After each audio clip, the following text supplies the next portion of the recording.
Hello Pixies and welcome back to my channel. Today's video is all about primes, what they are and how I think they can be improved to better Warframe.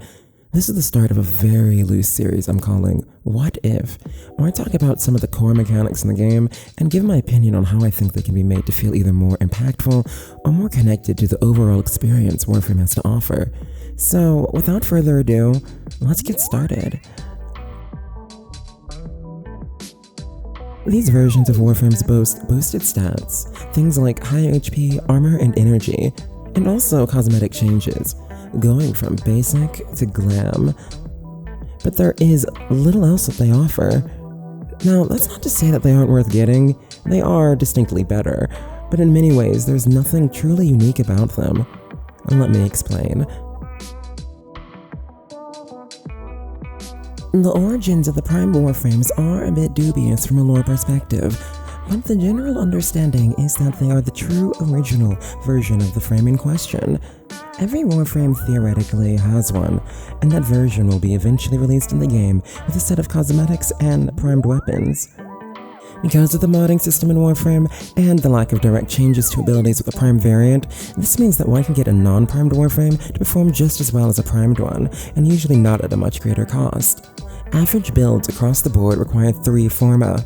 Very rarely, even with the added polarity slots, does this change for primes. This is compounded by how the game's progression system works. You move up the star chart, facing more and more powerful enemies, which is standard for gaming.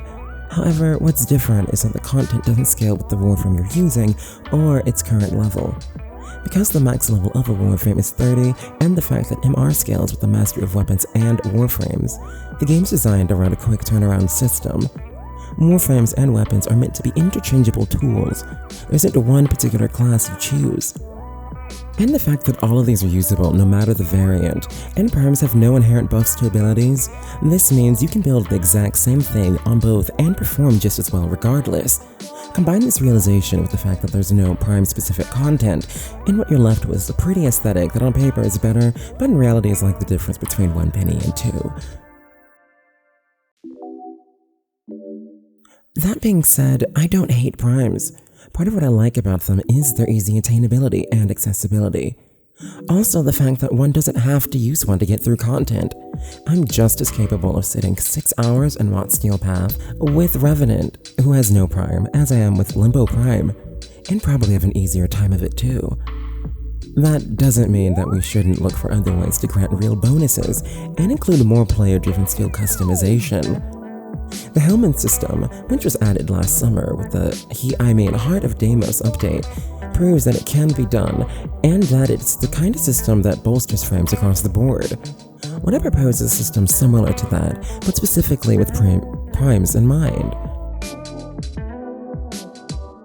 To begin, I propose this being tied specifically to Teshin and his Steel Path. Because the system isn't truly needed, I feel that adding it to the list of late-game content, aka cleared star chart, isn't a bad idea.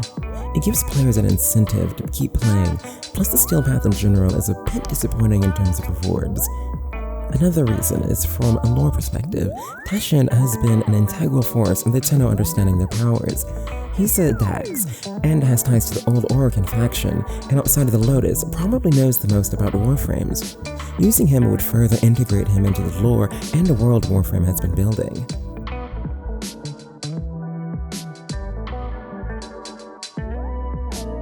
Ideally, upon unlocking the Steel Path, players will unlock a lore-related quest that will have the Tenno confronting Teshin on the secrets he's kept about the true power of the primes. After finishing this quest, there will be a component that can be installed into your Orbiter's helmet that fully unlock your primes. This unlocking allows primes to be leveled up to 40 and unlocks a 4th level to all abilities. Using the helmet, and empowered with Still Essence, you can increase the base ability stat. You know, something like strength, range duration, or efficiency on a loadout-specific basis. This can be something between 25 and 30%, like having a pre-installed Intensify or Augar secrets. Riven Slivers could then be used to install an augment mod slot, allowing the primed to use 1 augment for free. This method utilizes already existing resources and gives them another purpose. This also doesn't add new resources to the game, it's already bloated inventory of materials. Furthermore, it incentivizes steal path without making the system overly gated. Reference limits are attainable outside of the steal path. Steal path is also a thing that players can be taxed into, so new players could theoretically begin stockpiling essence before gaining access to the system. Finally, it adds lore and instead of creating another island of content, connects story, character, and already existing systems. And that's it. If you enjoyed the video or would like to see more of my content, be sure to click the bell, subscribe, and follow me on Twitch. I stream Warframe at least 3 times a week and a variety of other games too. See you next time in the Kingdom, Pixies.